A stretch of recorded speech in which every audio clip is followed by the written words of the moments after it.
Welcome, everybody, to ABL Down on the Farm, episode 9. Excited to be here this evening because I have a very special guest from many of my dynasty leagues, but not ABL.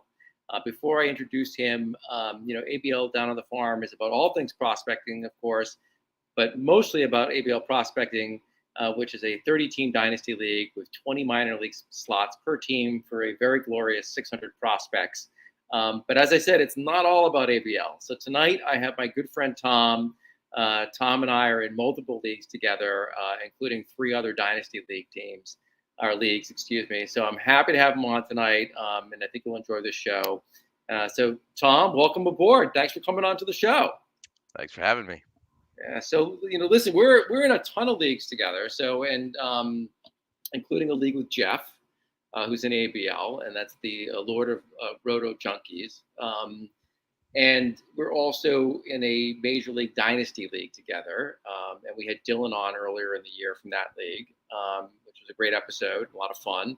And you and I are in Hammering Hank Memorial League too. Each one of them has different formats, but they're all very deep in prospecting. Major League Dynasty has 480 prospects. ABL, which you're not in, but maybe we'll get you in one day, has 600 prospects. Yeah, there you go. Fingers crossed. I like the spirit. And Lord of Road Junkies, has fewer because it's got 20 minor league slots for a 16 league team. But keeps us very deep in the weeds in prospecting. So what I'm interested to hear about from you is kind of beyond what I know. Because I think I don't know if we're in all the leagues together, but what else are you doing, and how long have you been playing dynasty leagues? And maybe you can talk generally about your prospecting experience, and we'll move into that. But how many dynasty leagues are you in? When did you start playing in dynasty leagues, and how has it evolved over time? Yeah. So I think fantasy goes back, I don't know, 20 something years, and then there were some various forms of keeper dynasty-ish type formats that kind of evolved through the years. True dynasty kind of keep forever type constructs probably goes back maybe, let's say, 10 years, 10 years, something like that. um you currently are in all of the dynasty leagues that I'm in. There was one more that I gave up somewhat recently. I have 2 little kids, so my time for baseball has been reduced. Sacrilege. Yeah, sacrifices had to be made, but hopefully one day I'll get back into that one as well. And I think as they're starting to grow up a little bit here, I'm starting to kind of look again to kind of grow that portfolio. But I think generally speaking, my experience, initially comes from kind of more shallower formats and then has evolved to kind of deeper formats. But even in the more shallow formats, I always preferred leagues that had kind of long term, so keeper of some format, because I always had an interest in trying to find that new undiscovered gem. Back in the day, the undiscovered gem was a Mike Trout at the AAA level. Nowadays it's a little, we're going, at the recently signed 16-year-old that's, on the backfield somewhere in South America. So, I think my time has evolved. My interest has grown, and in prospecting in general, I think my sources have evolved a little bit. I think generally speaking, at the outset, at least to me, it was the Wild West, and you kind of, drew from wherever you could. And now there's just so much information out there, so much better information in terms of the statistics that are being kept, the information that's being kind of passed through right away. Sebastian and Walcott farts, and it's all over your feed for the next 2 weeks. And that's the kind of I think evolution that's happened, so that the sourcing has become a lot easier in many ways. And I think back in the day, getting an edge was significantly easier than it is today, where everybody, without a lot of effort, has a lot of that information Right. available to them. It's an interesting point you bring up because in order to really excel and get better in dynasty, it has become a lot less about the amount of effort you put in terms of the hours, in terms of reading things, but it's become a lot more, I think, analytical and thinking critically about what the information actually means, because we all have access to the information. Do you agree with that? I would say to some extent I would agree. I think the biggest thing for me is even more than thinking critically, or I guess it falls within that definition, is filtering the information. Right. Hmm. You get a lot of people who will take one highlight clip and post the last 2 weeks stat line in the DSL where the guy's facing, pitchers that are throwing 80 miles an hour and don't mention the fact that the guy's 23 years old and, Right, has had facial hair for 6 years. And that's a different kind of animal than a scout that has a background in projecting players for the last has 20 years of experience thinking about these things in that context. So I think filtering the information and differentiating between what is qualified versus an unqualified source, differentiating the statistics that are or aren't meaningful at different levels. I think there's better and better information, but at the same time, there's a lot of junk that comes with that, right? I think simply knowing that someone is hitting, a lot of singles in a given, a guy's batting average is not really a relevant right, factor anymore in kind of analyzing a player's ability. And then I think lastly, I think the metrics that matter, I think are now being highlighted a little bit more. So I think to your point, it has improved in the sense that we now all understand what metrics to look at a little bit better. But still, I would say there's some value in trying to, put your own analysis in there. I think a lot of the time, I find that you can identify players before they get highlighted in a big publication simply by doing some very basic analysis of your own, whether it be looking at certain types of leaderboards, looking through certain types of metrics, and then taking that list and saying, okay, let me just try and look into it. Let me see if there's any kind of recent news about these 5 players. And you'll find a couple of reporters or a couple of people on the ground that are making mention of these names. And all of a sudden they pop up in that big publication 2 weeks later. And now the fab cost for that pickup, where, right. there's 5 owners with the same subscription to Baseball America that are all making that pickup 2 weeks later. Right, right, right. Yeah, so look, there's a lot in what you just said, and see, I know you, so I know the kind of work that you do, but I want to unpack it a little bit so Sure. that people that understand kind of the work that you put in and what you actually mean by a lot of the things that you just said. So we're going to put a little bit more meat on the bones. So one thing that you talked about implicitly was age relative to level. You talked about the 23-year-old kid with facial hair in the DSL. So talk to me a little bit. It's something we've talked about on the show with other people who've come on. It's something that I'm a big believer in. But how do you think about that issue? What do you look for? And what are red flags or green flags to you? Yeah, so I think for me, there's a couple of things. I think one thing that I always try to think about is the team, the organization who for who the player plays has the best information about that player.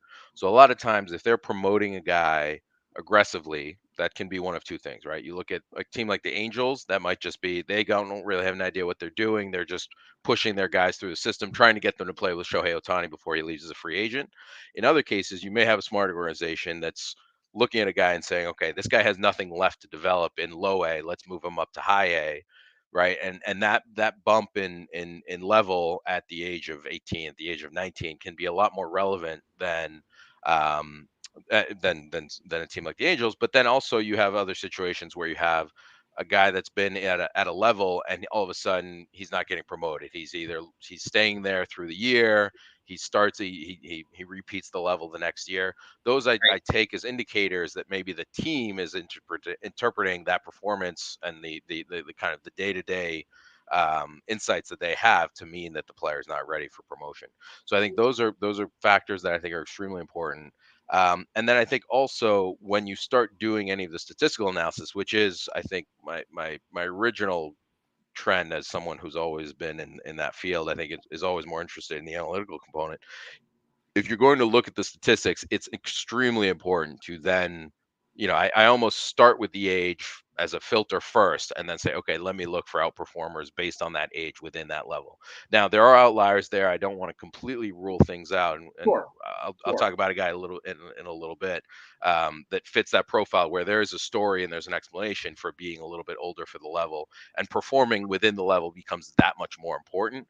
But I think looking for players that are young for the level and are performing is extremely important. I know, in some of the leagues, we have some of these kind of Discord groups and things where we talk about players relative to their level, and prospects in general. And I think one of the things I kept going back to was the idea of Jordan Walker at the age, I think he was 20 at the time, maybe 19 still. I don't remember exactly what he had turned, but comparing that level of performance at high AAA in the majors versus someone who's lighting up high A, Right. and they're basically the same age, and everyone's They're really not the same excited. player, brother.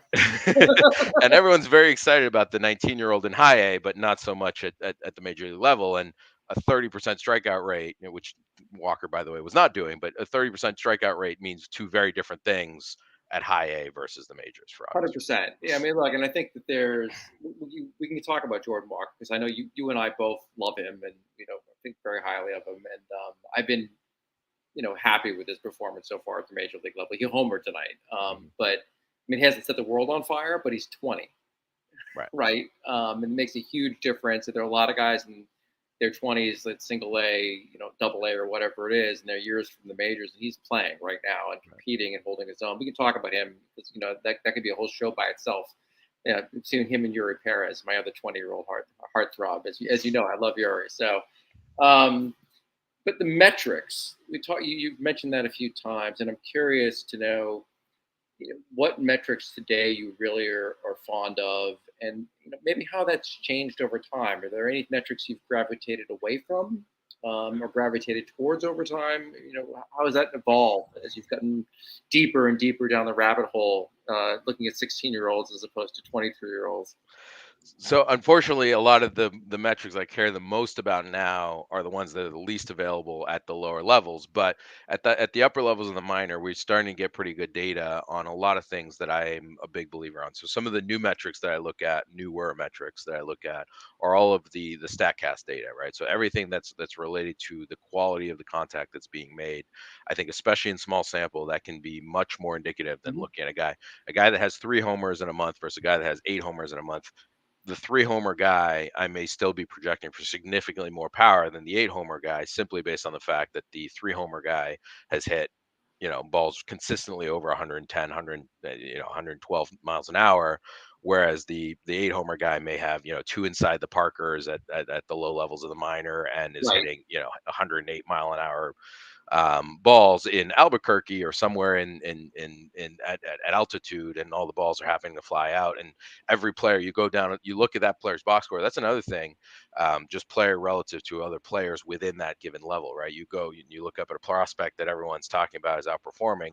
You go and look at that team's lineup, just the simple batting lineup in the box score, MILB.com. You just go and pull right, that up, and it's every single player in that lineup. The 7, 8, and 9 hitter have OPSs north of 900, and you're like, okay, it's not really true outperformance, right? And so that brings me back to which metrics I care about, which is a Fangraphs metrics, which I love, which is WRC plus, right? uh-huh. So weighted runs created, and the benefit of weighted runs, for anyone who doesn't know, it's basically, it's indexed to 100. So 100 is effectively league average, and every point above that is a percentage above that, and every point below that is percentage below league average.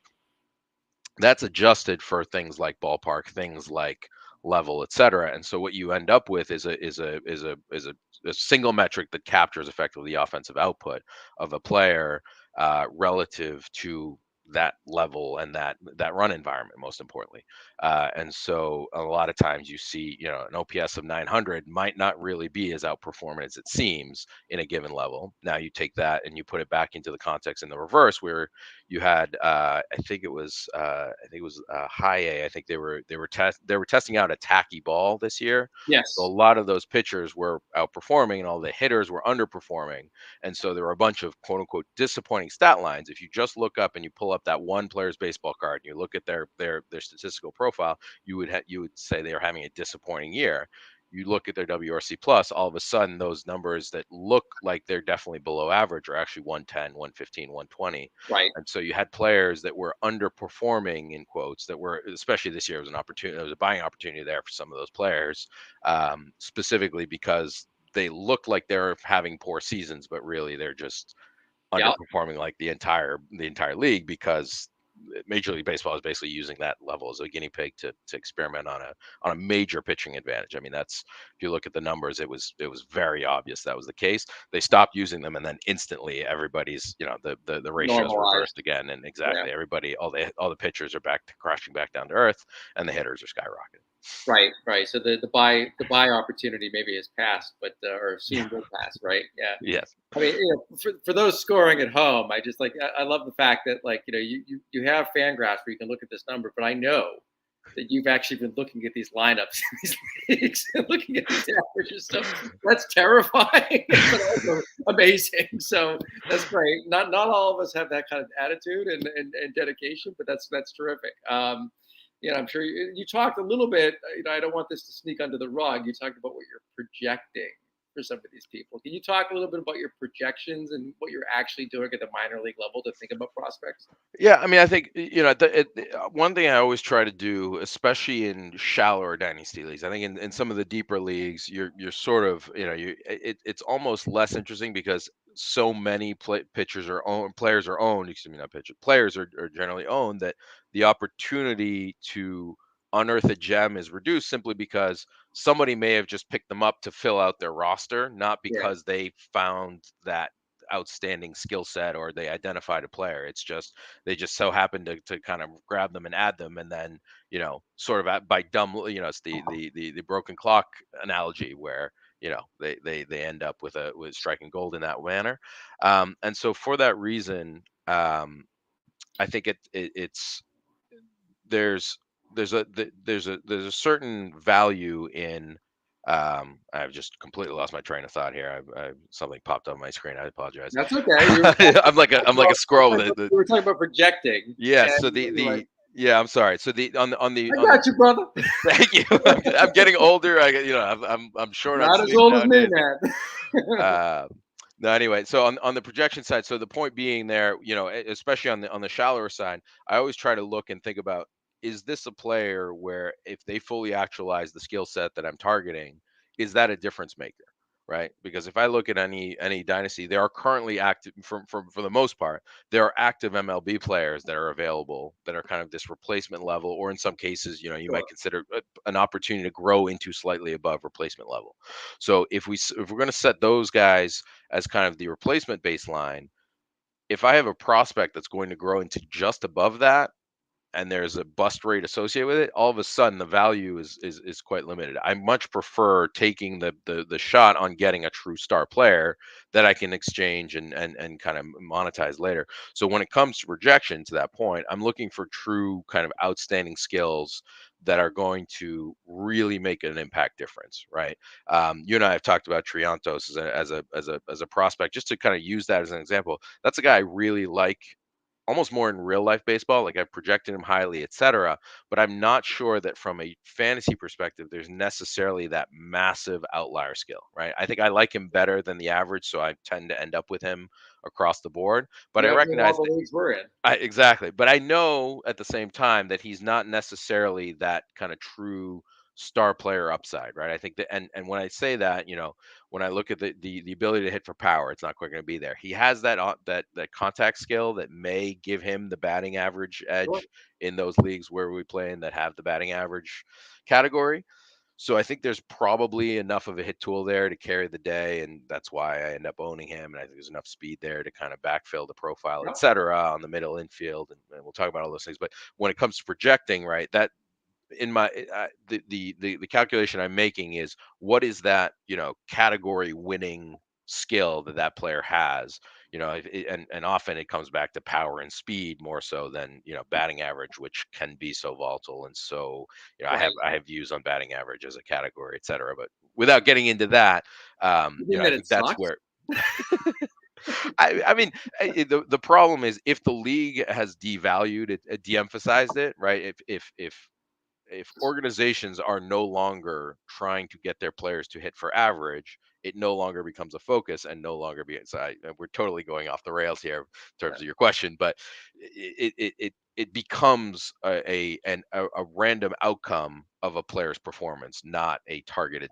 outcome of a player's performance. Right. Right. You mentioned something, Tom, in your discussion of things you're targeting in players for projecting and looking for skills that are outlier skills. And you mentioned power and speed.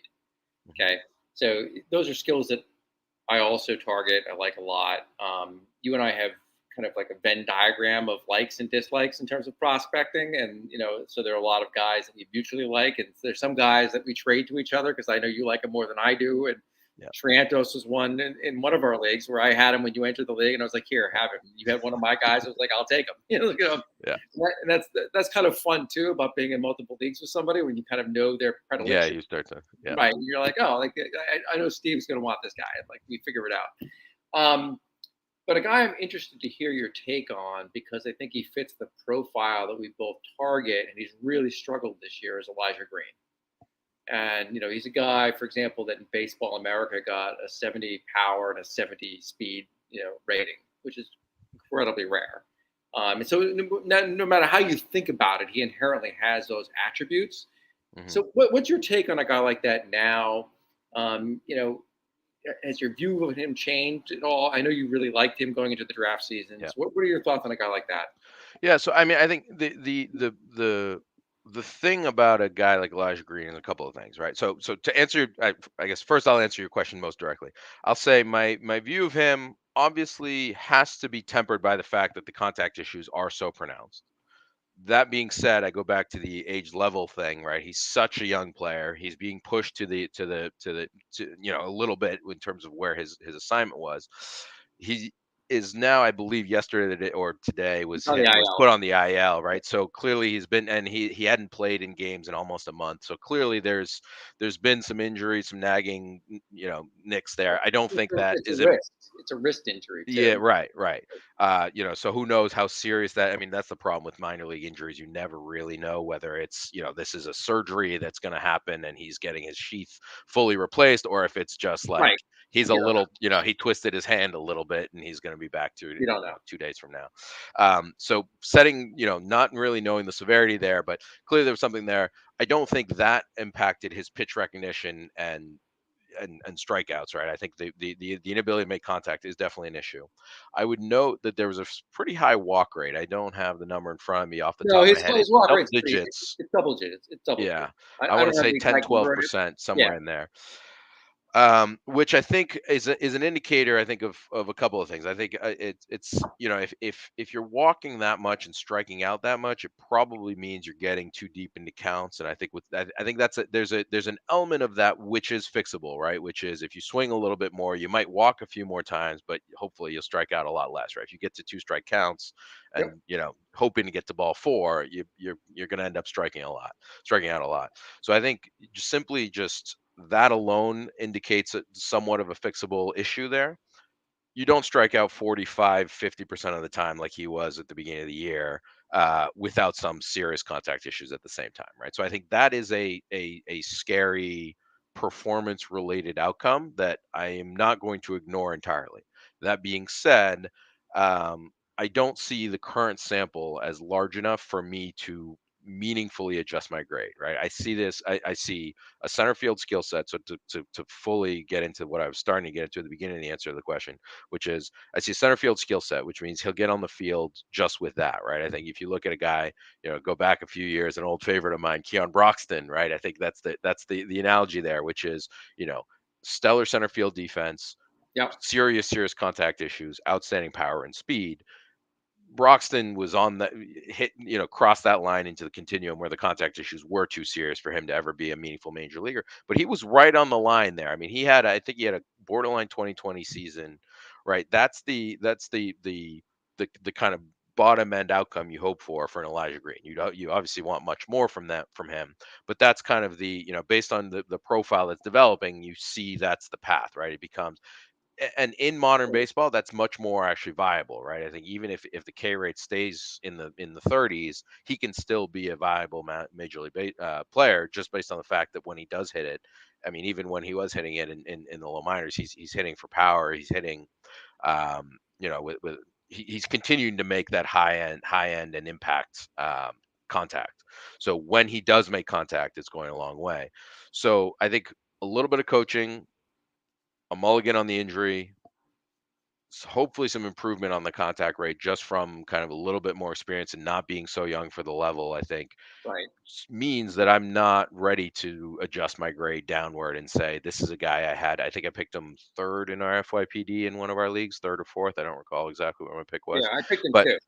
yeah, I mean, I had him. I think I had him. It was him. Drew Jones was kind of where my first tier was, I think, um, and I just wasn't a big Tamar guy, but I think it's the sort of thing where I'm like I said, I'm not ready to adjust downward yet, but I'm watching. I'm watching and checking that regularly to see how that story develops because it's if you're drawing the bell curve, there's an acceptable downside tail of outcomes, which you say, okay, Right. there may be some poor performance in any small sample, but as that downward tail starts to fill in, all of a sudden you're going to have to move the distribution to the left because Right. it's not just bad. It's not the worst month of his career. It's now the average month of his career, or it's Right. now maybe the best month of his career. And if it was actually the best month of his career, we're in deep trouble, obviously. Right. Right. Right. Sure. Sure. And, and the big caveat to me is he's 19.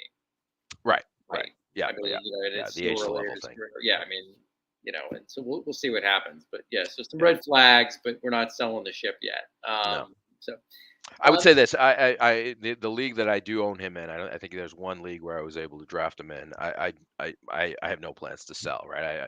And especially in this situation where oh, the you can't. performance has been How could you bad. There's possibly no trade him? there's no moving. Yeah. Yeah, I Yeah. mean, like you invested such capital to Yeah. get him. I mean, you just have to, Yeah. ride a And I'll ship. say this: I think offer Drew Jones. I'm not sure I would even make that deal today, right? I mean, Drew Jones has been disappointing as well for other reasons, Sure. shoulder injury is scary, et cetera. So, but that's where I'm at, right? I still have him in that same tier at this point. I'm not ready to adjust downward on both of those players for what it's worth. Got it. Got it. So, before we, move on into the next subject matter, there are two things I wanted to ask you about. One is you mentioned fan graphs, but I know that's not the only thing you look to. As you progress through your dynasty experience, what sources have you come to, and you don't have to name specifics if you don't want, but like, what sources have you come Oh to man. trust more than others? Yeah, so I am possibly the only I'm one of the few people I know in serious dynasty leagues and as many dynasty leagues as I'm in, who does not have a Baseball America subscription. Right? We talked about this. Yeah. Yeah. So it's the sort of thing where I found that to be such a level of because it's the if everybody has that information, it's no longer edge generating information, right? So I don't, I have access to the extent that I need, but I don't really rely on that source nearly as much as others do. Partly because I look at it like there's too much groupthink going on there, so that Sure. makes that highlights perhaps the contrarian in me. And so I think to that point, right? I think Fangraphs has always been a something I rely on. Their writing to some extent I do rely on. I've always respected Long and Hagen, and I thought Kylie McDaniel also did good work before him. I guess with him back in the day. Kevin Goldstein I thought was a very very sharp mind. A lot of the stuff, if you go back and read some of his articles from he's from the Astros front office. I used to listen to his podcast, his prospect podcast, many years ago with Jason Parks. Um, so that was a source. If that guy ever comes back into the public sphere, I think he was hired by the Twins. I think it was a couple of years ago, maybe last year. If he comes back into the public space, anything he writes or says, I would be, listening closely to. Not as close as to my show, but like, Sorry, after watching all of your podcasts, of course. yeah. Um, so I think those are some sources I trust. I always thought Keith Law's analysis of players. I think the thing that I appreciate of Keith Law is he was always able to kind of cut through the noise a little bit. I think there's a consensus that tends to build in the prospect world where you get the hot name. There's a little bit of performance. You get some Twitter kind of Twitter. Can we still say Twitter? Twitter, Is energy that what it's behind it, calling it now? and before you know it, he's the hot prospect on every list, and everyone's talking about him. And I think that's something that I think I appreciate Law as an independent source. And so that's not to say that everything he says I necessarily agree with, and everything I take I follow, but I like to kind of sanity check my own analysis against what I see from him and that makes it, maybe that sounds too arrogant.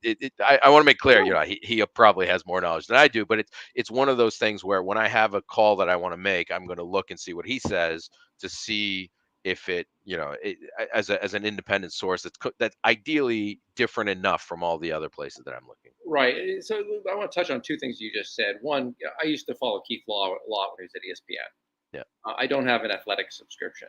All right. So I've kind of lost that source. One of the things I like about Keith Law is he's not scared about being contrarian. Right. Right. He's, if he has conviction on a player, he'll stick with it.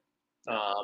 And I do value that. And I also think you're correct that he filters out the noise, which is incredibly important. He's not influenced by the crowd. Right. Which kind of dovetails with the first point I was making about him. But the other thing you said is you do have to do your own independent assessment as a fantasy owner, right? You have to have a sanity check, and it's okay to believe that you belong in the room. Like I don't think it's arrogant for you to say I use him to cross-check my sanity. I mean, it's just what else are we doing this for? If you're just following a list or like a publication, you're not really playing. No. Right? I mean, the idea is to have some independent thought, and that's part of the fun.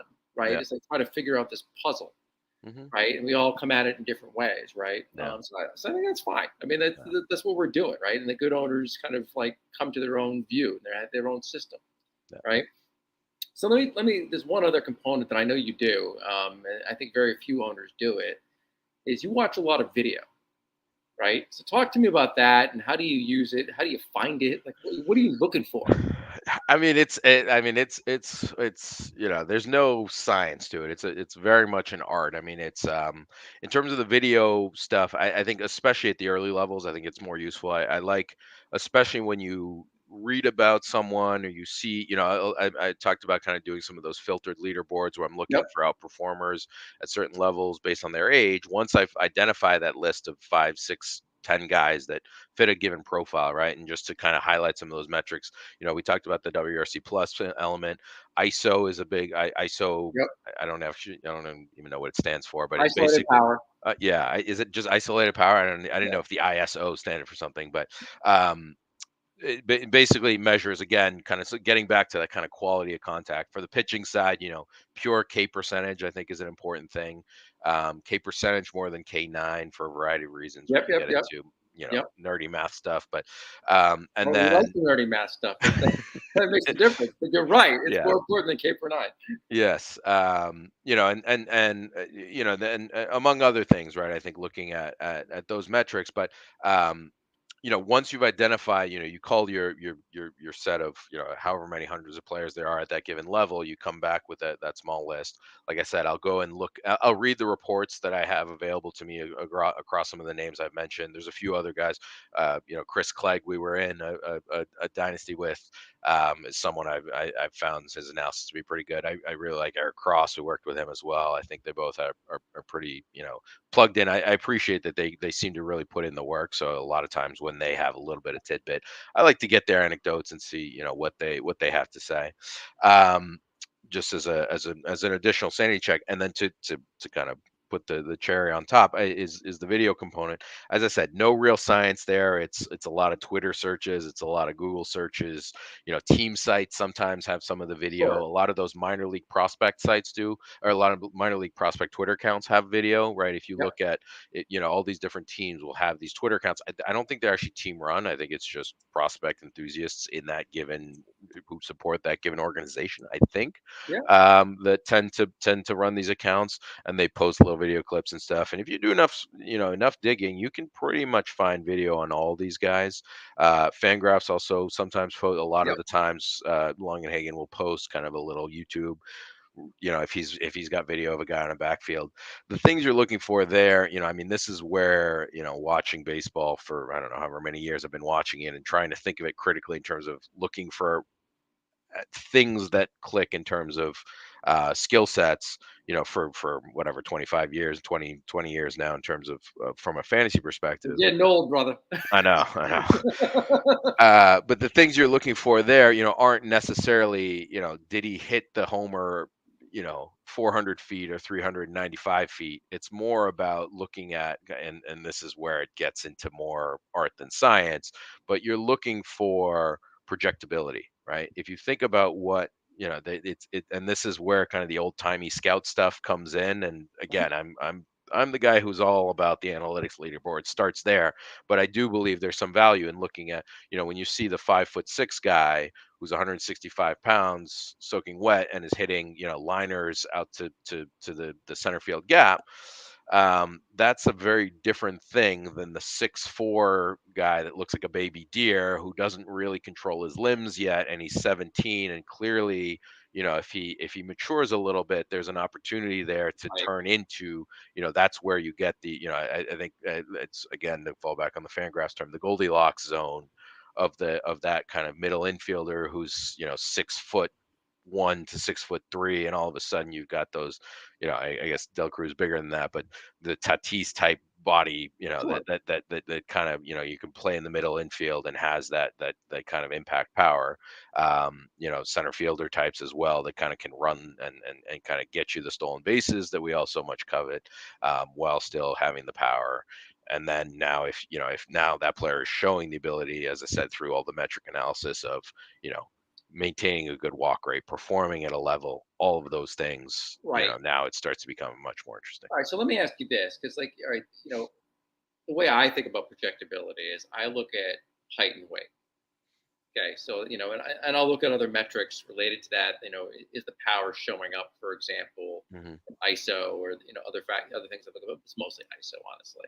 Um, what is the video in your mind giving you that you can't get from just those demographics? So I think I think the biggest thing for me is levers, from the hitting side first. Let's talk just from the hitting side. I know we're doing a lot on the hitting side. I Yeah, tend to, yeah. I think you said you were going to ask me about fades later. I feel like my fades are basically just pitching prospects. I tend to be the guy who, you know, You're not overload alone. on You're not hitting, but alone. I'm sure I'm not. And actually, I have thoughts on the pitching, but let's just for a second on the hitting side. I think the video side. I think the big thing is you know, this term that you hear about is levers, right? I Mhm. think if you think about, you know, if you look at like, from a, like, if you take the NBA analogy, they have this concept of like wingspan and negative wingspan. So you have guys with really short arms that will be much better shooters, whereas the guys with long arms will be much better defenders, but have a harder time kind of measuring up their jump shot because it's harder to control. You know, the Yeah, distance from your brain is further if you have longer arms. So that's kind of the same, to use that analogy in baseball, right? If you've got those long arms and you've got that, you know, the clear ability to kind of get extended, that'll give you better play coverage and the ability to hit for a lot more power because now you've got a bigger swing plane in terms of your bat path. That being said, that's also going to be an indicator that you may have a harder time making contact, et cetera. So I'll be more apt to be more forgiving. Let's use Kevin Alcantara as an example, right? I That's a mean, guy one of that your I was. boys. One of your boys. That's one of the guys I was in on for a long time. His K rate has long been high. His power hasn't necessarily manifested, but you watch the video, right? And again, I think the frame is like 6'6", I think it is. You know, center fielder. You watch him run. He clearly, and again, you watch the video from when he's 17 to when he's whatever he is now, 19, 20. The difference in coordination, the difference in kind of, you know, the direct path to the bat to the ball that he's able to generate with his bat now from 2 years ago is a meaningful difference. And that's something that I might use in evaluating a guy. I may have been on, you know, at 17, it's raw clay, right? It's a Sure. giant human being with some long levers. I'm going to forgive the K rate for a little while and see what happens. Yep. Right. When he gets to be 18, 19, now he's getting prospect type anyway. So it's kind of confirming anyway. And if he wasn't, it might be an indicator that maybe my read was wrong there. But that's the kind of thing that I'm going to look at and say, okay, I'm willing to forgive those things at the earlier stage and expect a little bit more power down the line Right. because of those long levers and so forth. Whereas a guy with, you know, you know, shorter arms and less kind of the again, we're getting to very like anatomical conversation, but in terms of the way the shoulders rotate, et cetera, you know, I think that's an indication of a guy who may be, you know, if he's performing well at the low minors, that might be a little less impressive, right? If I've got two guys where on my leaderboard they both popped, I've got a guy that's performing a little bit worse but has those longer levers. I might be a little more interested in him than the guy that's performing a little bit more but has the shorter levers, the less kind of explosive rotation, et cetera, and just happens to be shorter, you know, more direct to the ball now because he's 17 and not going to be Sure. that when he's 23.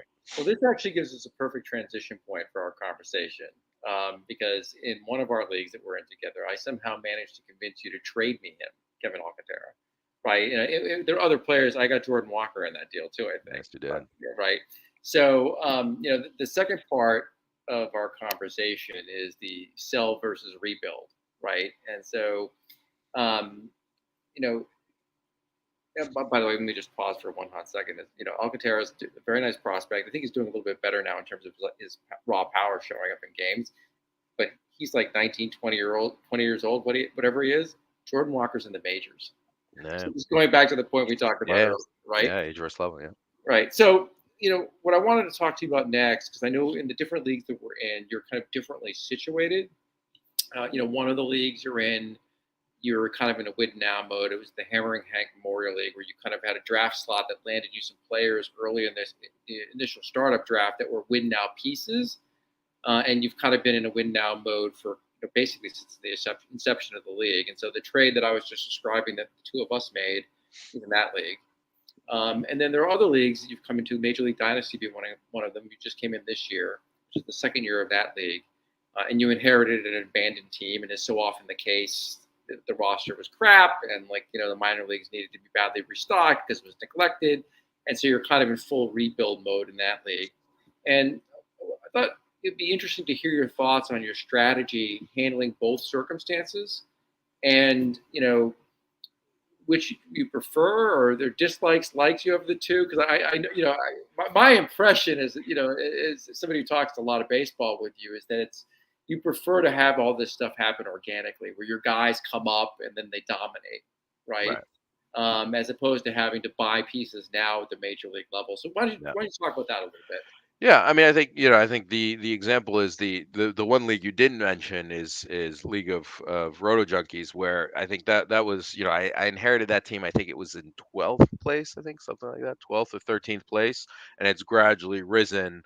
I was in, second to third for a while this year, and then things have trailed off here. Where I'd still think I'm in the running in that league and have an opportunity, but that is definitely, I think, the way I would love to build a team, is kind of start and kind of find my guys. And I have yet to make a win now move. I mean, I guess this year I exchanged Jazz for Pete Alonso with you. I think that was the closest thing. And I guess the Joe Adell deal as well. I was That was a getting at the small end. deal. Yeah, it was That a was small deal. Setting that aside, I have not made that major, the Jordan Walker for Trey Turner deal that we made right. in the Hammering Hank League. So I think in that league, in League Roto Junkies, that would be, I would say, my preferred path, which is to really build organically and kind of have my guys. And there's something rewarding to feeling like, Sure. I found that guy, that I was the guy in on him, 5 years ago, and now he's my best player. Um, to use to address the Hammering Hank League, I think in that situation, as you said, I ended up with a couple. The draft slot was such that I felt like at the time my pick needed to be my first pick in that slot needed to be Trout, which was, he was an older player. I mean, not over the hill, but he's one of those players that you if you're going to pick him, you sort of have to build a team to win now around him, Sure. which I attempted to do. My team's pretty injury ravaged this year, and so I Including don't think Trout. I'm going to, including Trout. So I don't think it's going to happen this year. But I had finished second last year, so that Yep. was the impetus for saying, okay, it's worth making a win now trade. And that's why I gave up, as you said, Alcantara and Walker to get Turner, and I think there were some other pieces. Although we made a couple of swaps in the offseason, so I don't remember the Yeah, exact details. I think that trade was Kevin Stowers was involved in that trade. Yeah, The yeah, third minor piece in that, and I may yeah. have sent you somebody marginal. Yeah, yeah, It and was, then I'd also did the Degrom, or not the Degrom piece, the Jace Young piece that we did in the offseason as well, to try and oh add right, win yeah, now. the Josh Young. It was Josh Young. It was during there was a expansion draft, if you Yeah, will, a spin-off draft, and you and I were trading picks because based yeah, on where we were and who was on the board, you were having me pick guys to trade to you, yeah. and you picked my guys. Yeah, yeah, Yeah. And yeah. so anyway, I've just listed several players that I think many dynasty owners would love to own, right? Between Alcantara, Young, etc. But I looked at it like I had a couple of key players on that team. As I mentioned, Trout. I have um, Degrom was my ace. Obviously that worked out swimmingly. And then a couple of other kind of older players, or not even necessarily older players, but players who I felt like the performance was right now. And I felt like if I didn't, and if I'm waiting for Kevin Alcantara to fully actualize, by the time he is a star player, if that is what he ever eventually becomes, Trout will be no longer a star player. So I'm effectively holding two assets which I can only use one of at a time. So I preferred in that league to consolidate, and that's exactly what I did. So I think I'm very conscious of trying to keep my assets within a given window, right? So I Uh-huh. look at it like in that league, the assets are last year, this year, next year, and possibly the year after that, right? I have basically this 4-year window, and then after that, I'm looking at starting the cycle again. In the League of Roto Junkies example, I've been building that team for a couple of years now. Like I said, I'm starting to get into the competitive range here. Yep.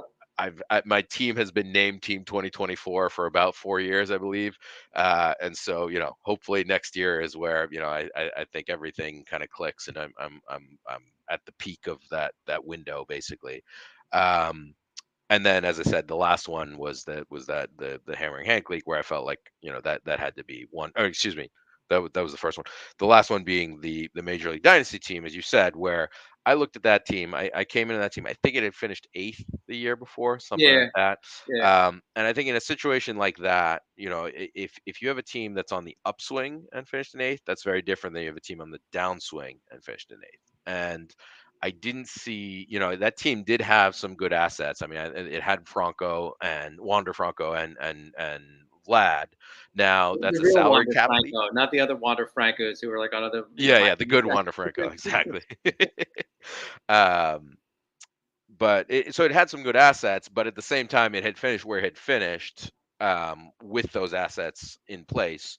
And so the analysis I came to was to say, if that team can't compete where it currently is, and because of the dynamics of that league, where there's a salary cap and some of those players get expensive, limits your ability to acquire other assets, it sort of puts you in a situation where you're going to have a hard time competing going forward. And then the last piece of analysis that I did is I had Corbin Carroll in that Yep. league coming in, and one of the first trades that I made, and the element of that is once a player is in the majors, they start inflating in value by a couple bucks every year. Um, I looked at it like my window to compete is not going to be in the next few years. Corbin Carroll is knocking on the door of the majors, so I think I'm a team that probably in his position to start competing and building towards a real team by next year. With that in mind, I'm effectively inflating Corbin Carroll's value in a year where I have no use for him.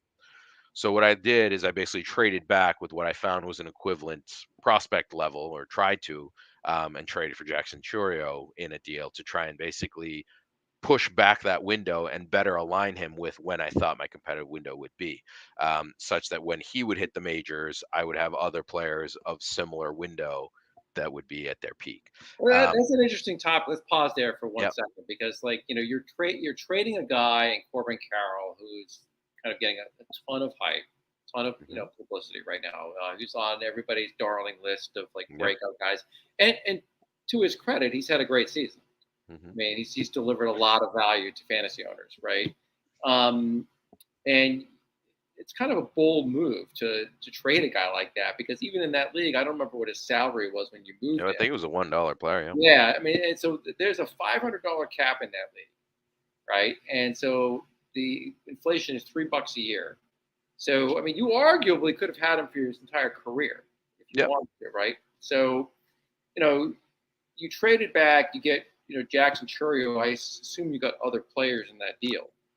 Yeah, it was there was I don't remember the details. There was like Tyler O'Neill was involved, I think.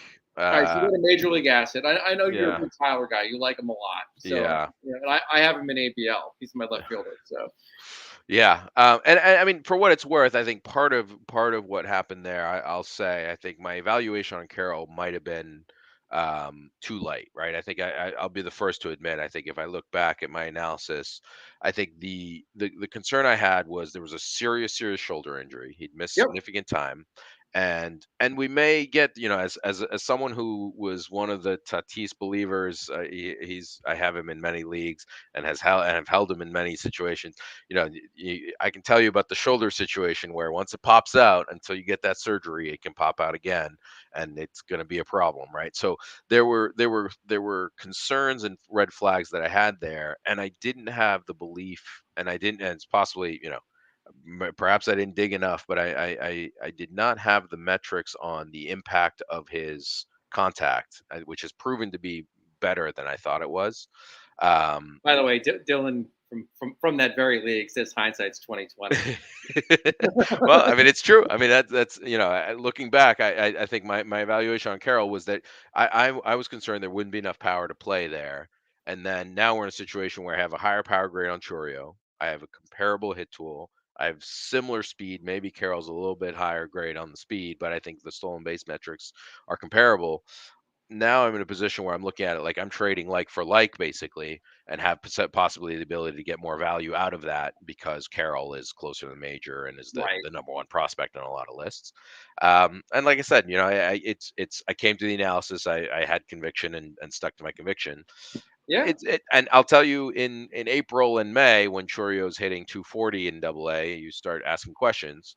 Now that he's hitting 270 and has 15 homers and 25 stolen bases, it's a different story. But Yeah. And look, I mean, also on Carroll, I'm reminded of Michael Harris in hmm Atlanta, hmm who had a very nice rookie season, and he's come back down a little to earth. I think he's not the same skill set as a guy like no, Carroll, no, but but it's a cautionary tale of getting overly excited about a yeah, prospect, and the injury risk is real for prospects, and I think it often does get discounted by owners in dynasty leagues, not really taking that to heart. And Jazz Chisholm's a guy at the major league level who I know you and I both love a lot, and yeah, you've actually traded him to me in two different leagues, one a keeper league, one in dynasty. And I know that the injury risk was certainly a factor for you hmm in both those yep, circumstances. We yep. did the That Pete was Alonso for exactly. Jazz straight up. Um, and we'll see. I think we both would love to see Jazz play because he's such a fun Yeah, player to watch play baseball. But there's a real risk there, yeah, right? And Carroll may be in a very similar boat. So I get it. It's just interesting to see how these things work out. And do you have seller's remorse? And, yeah, and Jackson Churio is a guy who's struggled for a lot of the year, but you know what? He's starting to come on, yeah. and he's young for his level. Yeah. No, I mean, and to be clear, right? I have not budged on my evaluation of Churio. I still see him as a top, one, Yeah. two, three type prospect. I still have him there. I think Carroll, as I said, I think I underrated the power. I'll be the first to admit. I still believe the red flags on the injury are there. I think that, I mean, you saw him. I mean, you saw it pop out. Right? It was a few weeks ago, Yep. and for all we know, it'll happen again, and it's only a matter of time as far as I'm concerned until there's a significant chunk of time that's missed, and then we'll see how he comes back. I mean, there's a lot of analysis that suggests that that injury specifically is we're talking about 100 points of OPS plus, right? And so Yeah. you take 100 points of OPS off a guy who's in the low 800s. That's a lot less interesting a player, right? That's a fringe starter at that point. I mean, I don't want to. I don't think, like I said, I think my eval was probably way too light in the end. Um, Especially on the power, but I think there's still risk there that I don't think. I think when the performance, I think we have a tendency as a community to look at results only and not think too much about the process, right? Yep. If this is the best, to the Michael Harris example, Michael Harris had a good 4 months, whatever it was, right? He came up mid-season and performed, outstandingly for that window, and he was a fairly, he was a rapidly rising prospect. I think that people liked.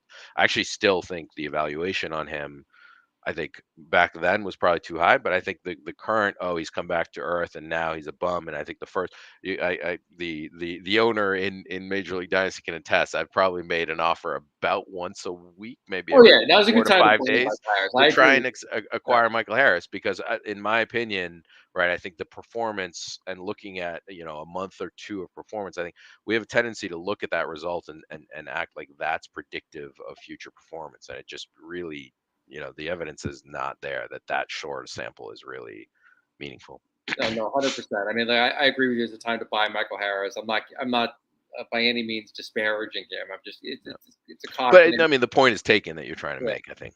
yeah. So we talked a lot about your efforts to still be competitive in the future while playing for the present.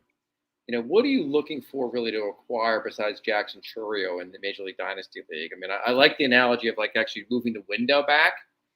Mhm. And we haven't talked a lot about pitching. Have you done anything to like shore up your pitching for the future, or what are your thoughts about Yeah, that? I mean, in that league, the thing I've done. So one thing that I'm a big believer on, and I think if you look at how major league teams build their teams, this tends to be the case as well.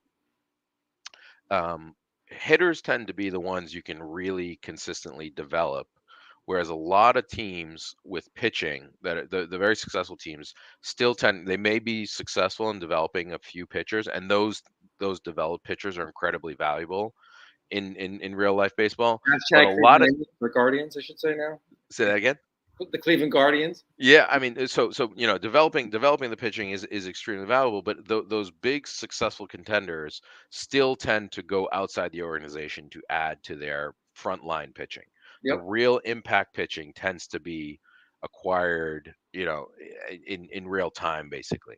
And so I have a tendency to do the same thing in terms of the philosophy with my teams, which is to say, if I have pitchers that I can identify impact skills, and I think those are harder to identify early on, and I think when you add to it the injury risk of, you look at Andrew Painter, a top Sure. 5, top 10 prospect last year.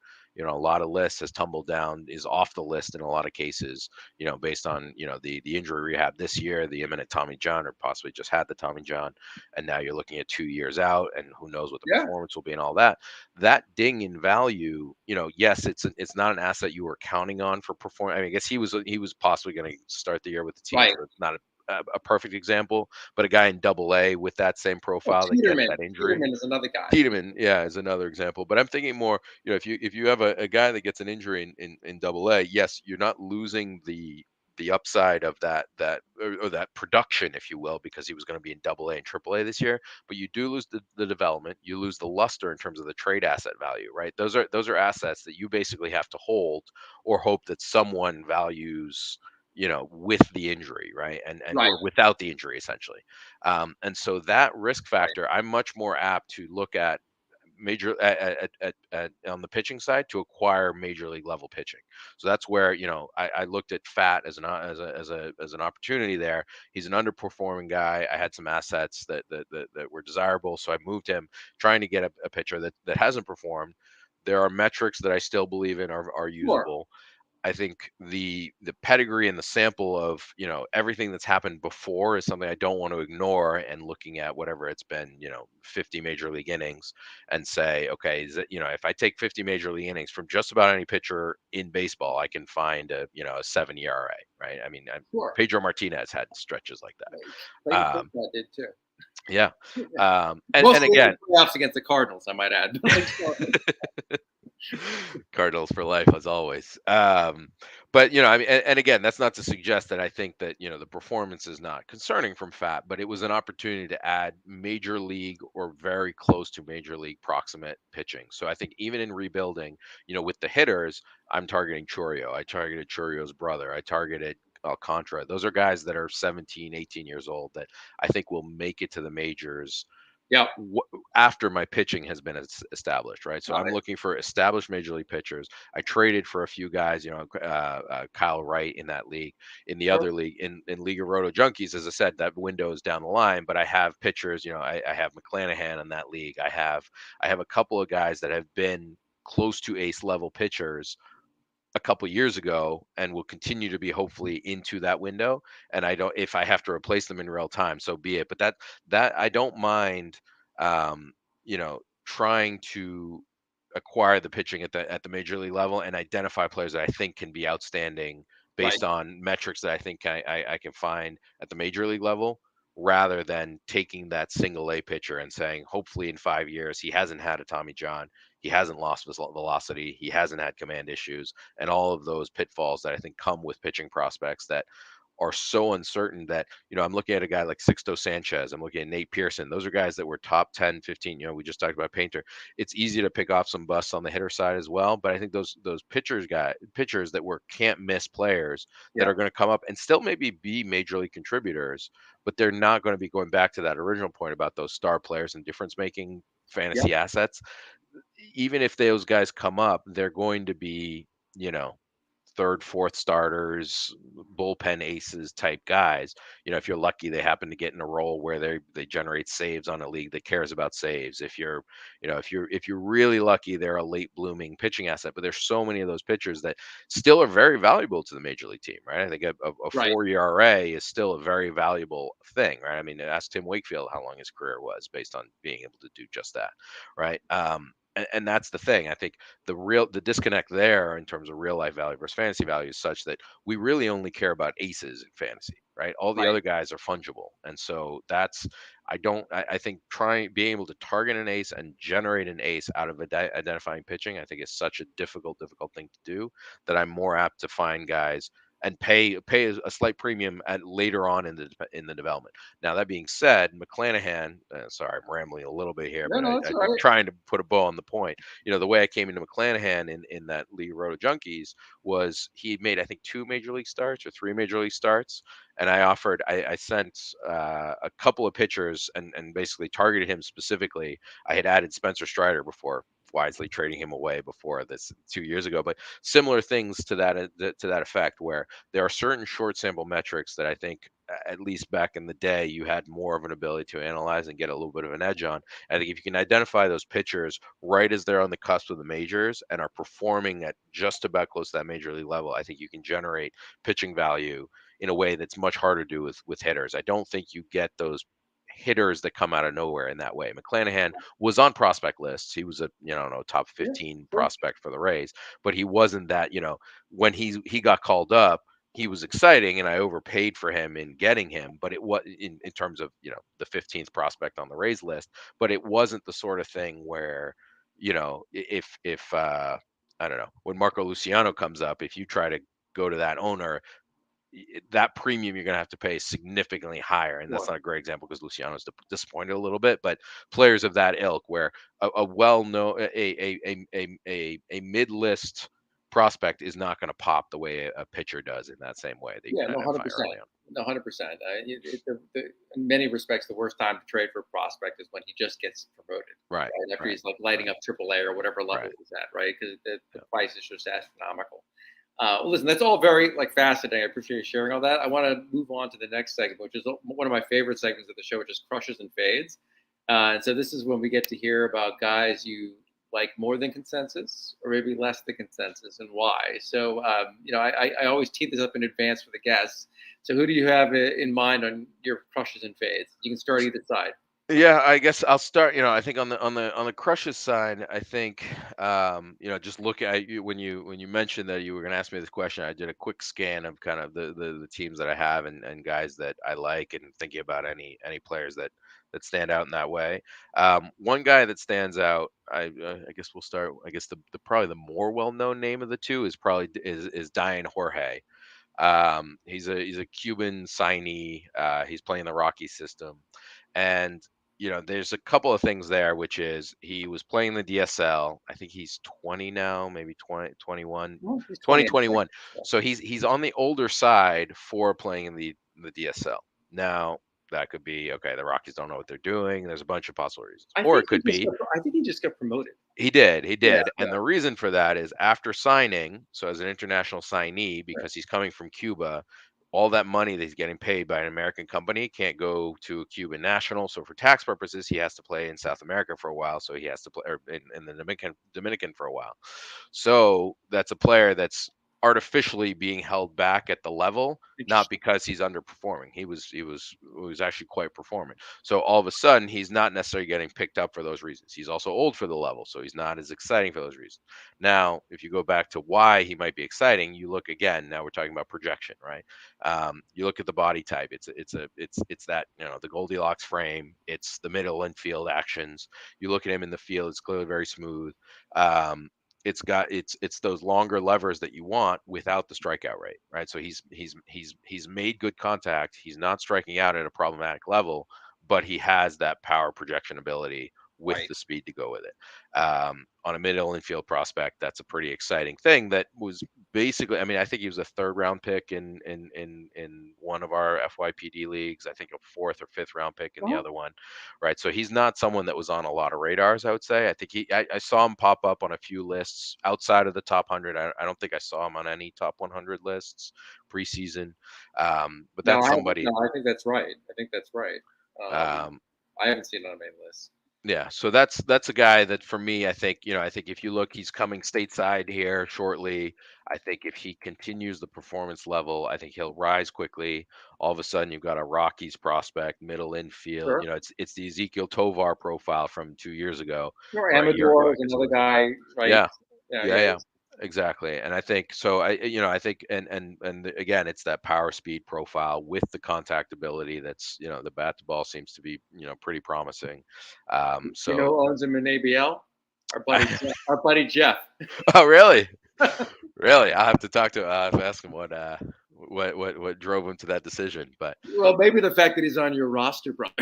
I don't know. I don't. I haven't. It's funny. I actually have not talked prospects much with Jeff. I know. We have the shared league, et cetera. We've had a few back and forths. We made some deal long ago, I think, for Nelson Cruz. But he and I need to cross check some notes, I guess, if he's targeting my prospects.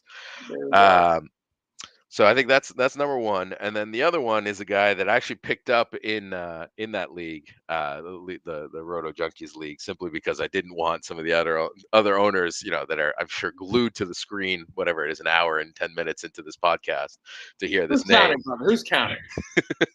But um,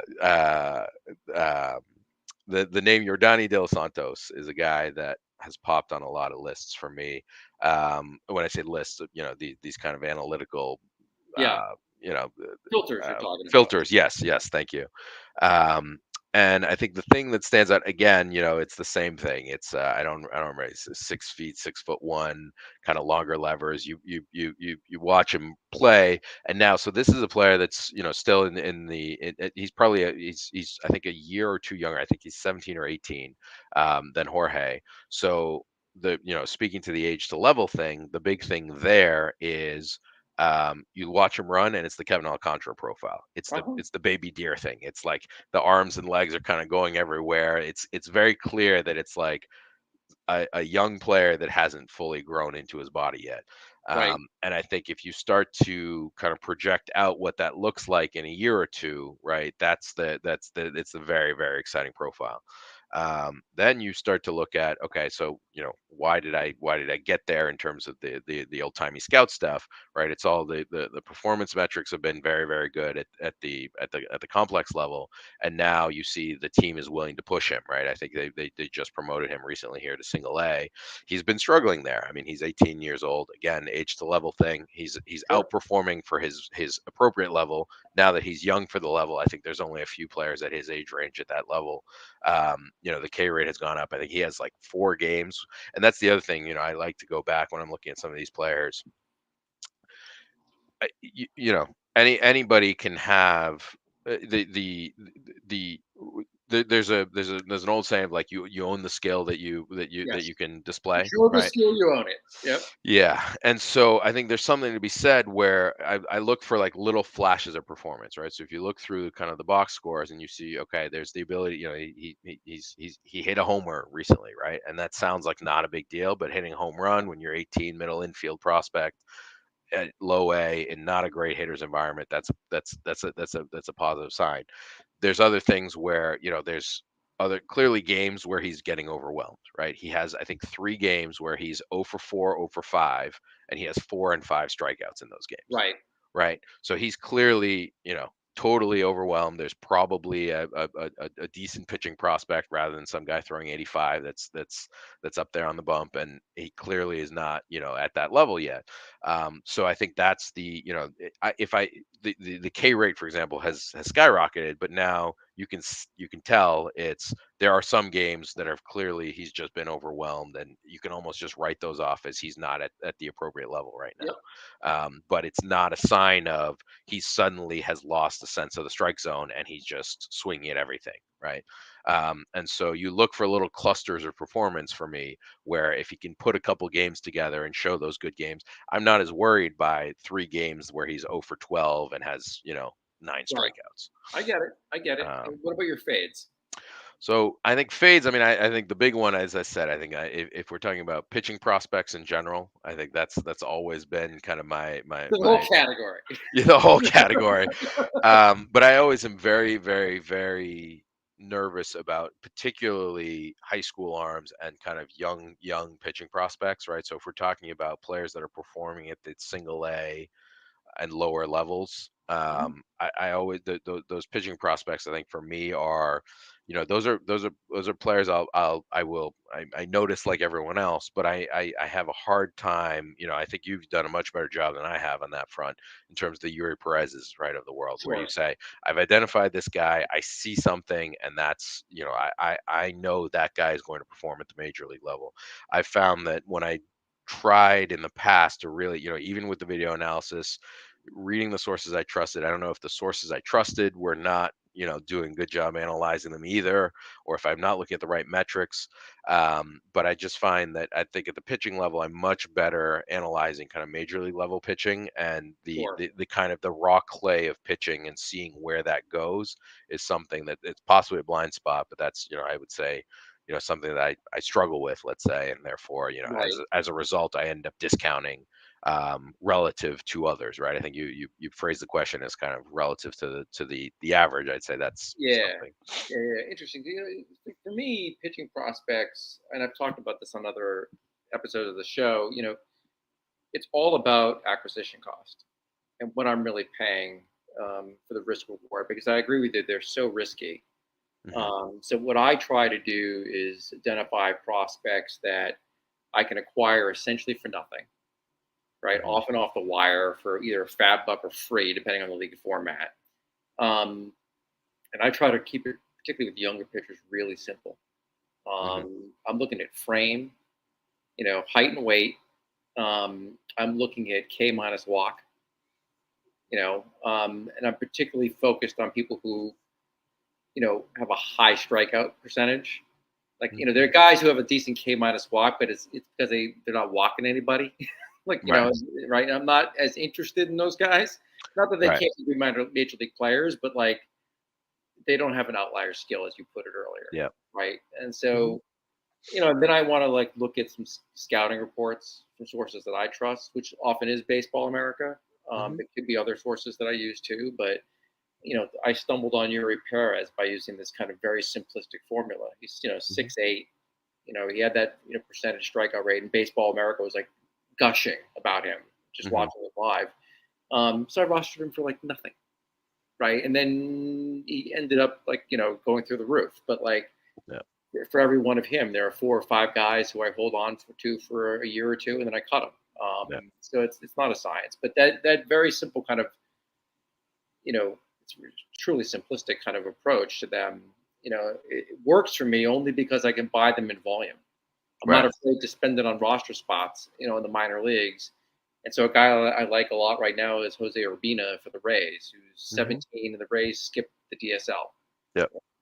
And Yeah. I trust the Rays. I'm like, okay, well they advanced him, and I think he's thrown like 6 or 7 innings. It's like Yeah. ridiculous. He does have like a 23% swing and miss rate, Hmm. which is all right. But who the hell knows with this kid? Yeah.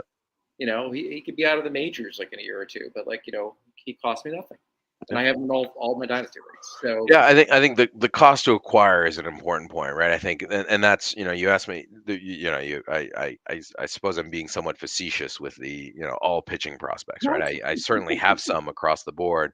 I think if you're talking about that point, I think, I'm thinking, and that part of me being that somewhat contrarian approach and trying to do my own independent analysis, a little hard for me to judge kind of what is a highly valued in a vacuum, right? I have my own view. But I think if you want more specifics, right? I think like to your point about acquisition costs, right? Like I think about of someone like Kyle Harrison or even Ricky Uh-huh. Tiedemann, right? These are guys that are very, very close to the majors, but we now are starting to have more metrics and more details about what they're going to look like at the major league level.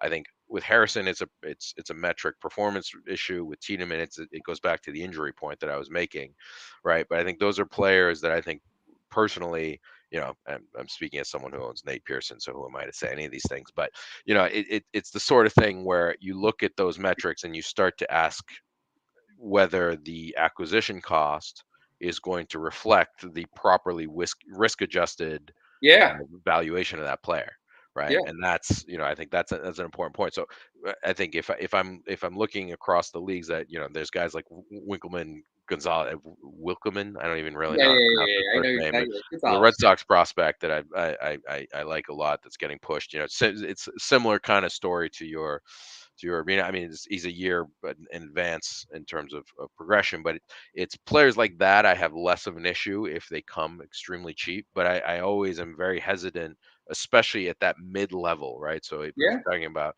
high A, double A range, let's say, where they're players that are starting to get some helium, people are getting excited, and you're going to have to pay, right? I would much rather pay for a Kevin Alcantara type than I don't know what the equivalent top 100 type prospect would Yeah. be, because the risk adjustment isn't being made in terms of the valuation. Those two players, whatever the equivalent valuation. Again, I'm blanking on a good name to use an example, but let's say a mid hundreds type player.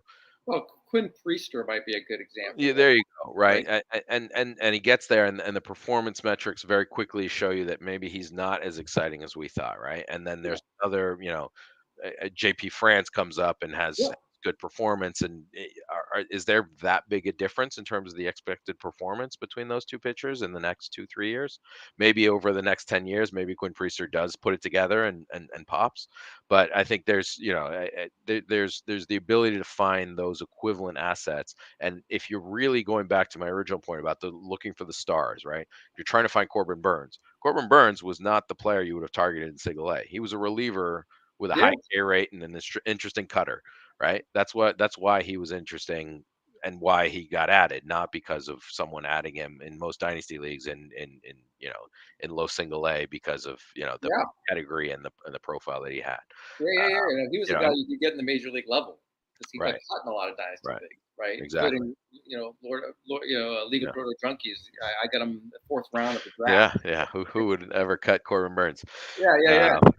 Uh, Yeah. So I mean, look, I think going to your point about prospects at that double A level, right? Pitching prospects. That's when I look to sell guys, right. right? Because the value you can extract is enormous at that point, particularly Hmm. if they're like getting high on lists and all this stuff, and like getting the hype. And when I look to do that, I'm looking at certain metrics that may be fading, but the Hmm. the the hype in the industry hasn't caught up to that, and so you look to move those dudes. Mick Abel of the Phillies is a good example of that. Yeah, There are other guys, but like um, to me, those are good sell opportunities. And then there are other sure. guys like Jackson Joby, the Detroit Yeah, Tigers, who you could buy low going into this year. And he's kind of having a nice resurgent, but if the yeah, acquisition cost drops, then sure. yeah, yeah, But I really prefer to get the guys when nobody's thinking about them and yeah. then just see what happens because the acquisition cost is so low. Well, listen, Tom, this has been great. And I really appreciate you taking the time. I know you just got back from overseas and Yeah. taking the time with all the jet lag and everything to talk about baseball. It's wonderful. And maybe we'll have you on the show again, and maybe one day we can get you in the ABL, which will be a lot of fun.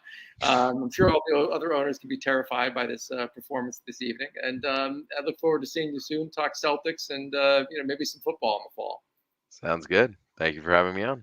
All right, brother. Take it easy. And for everybody else watching at home, remember to ABP. Always be prospecting. Talk to you later.